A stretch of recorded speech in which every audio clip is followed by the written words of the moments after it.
আমরা মূলত তিনটে বিষয় নিয়ে এই মুহূর্তে রাস্তায় নেমেছি। একটা হচ্ছে যে সিবিআই এর যে সাপ্লিমেন্টারি চার্জশিট মহামান্য সুপ্রিম কোর্টে তারা প্রতিশ্রুতি দিয়েছিল, প্রথম চার্জশিটের সময় দিয়েছিল, তারা সেগুলি দেয়নি। এক। দুই হচ্ছে যে রাজ্য সরকারের হচ্ছে যে ভূমিকাটা পালন করা দরকার ছিল, চার্জশিটের অনুমোদন এবং বাকি সহযোগিতা করা, সেটা করেননি। এবং তৃতীয়, এই তদন্তটাকে আরও এগিয়ে নিয়ে যাওয়া, যাতে এই দুর্নীতি দুর্বৃত্ত চক্রের সঙ্গে যুক্ত যারা এই অপরাধের পরিবেশ তৈরি করেছিল, যারা অভয়া তিলোত্তমার মৃত্যুর জন্য দায়ী, তাদের সবাইকে তদন্তের আওতায় নিয়ে এসে দ্রুত বিচার প্রক্রিয়া শুরু করে। একটা গণতান্ত্রিক রাজ্যে কেন আপনাদের মানে মঞ্চ বাঁধার জন্য বারবার হাইকোর্টে যেতে হলো এবং কালকে কোনো রায় পেলেন, সেই রায়কে চ্যালেঞ্জ করে সরকার আবার আজকে ডিভিশন বেঞ্চে গেল, সেখান থেকে আপনারা কি মনে হচ্ছে সরকারের কি একটা বিরূপ মনোভাব রয়েছে?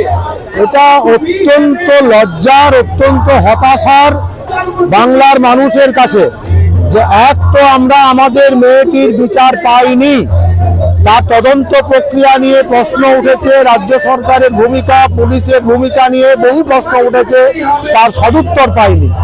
মানুষ যখন রাস্তায় নামছে, প্রতিবাদ আন্দোলন করছে, তখন আমরা সরকার প্রশাসন যত রকম দমনমূলক ব্যবস্থা নিতে পারে সব কিছু নিয়েছে এবং তারা আমাদের অবস্থান মঞ্চটাকে না করার জন্য প্রথম কথা অনুমতি দিল না।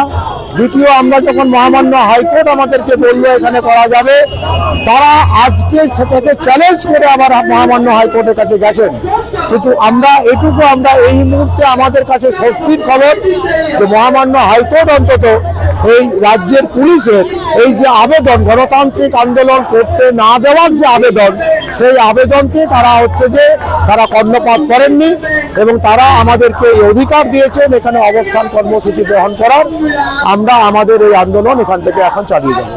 শেষ প্রশ্ন, রাজ্য সরকার নো অবজেকশন দিচ্ছে না বলে সন্দীপ ঘোষের বিরুদ্ধে কোনো রকম মানে কাজ করা যাচ্ছে না, এমনটাই অভিযোগ করছে সিবিআই। এটা কি সিবিআই যে রাজ্য সরকারের কোনো সেটিং বলে মনে হচ্ছে আপনাদের? দেখুন, এখানে সেটিং আছে কি নেই এইটা বলার দায়িত্বটা আমাদের নয়। আমাদের বলার যে আমরা যেগুলো পাইনি, আমরা সিবিআই এর আচরণ, তদন্ত প্রক্রিয়াতে তারা কি করেছেন আমাদের মনে প্রশ্ন আছে। রাজ্য সরকারের যেগুলি করার দরকার ছিল সেগুলি করেননি বলে আমাদের অভিযোগ আছে। এখন এই দুটোর কি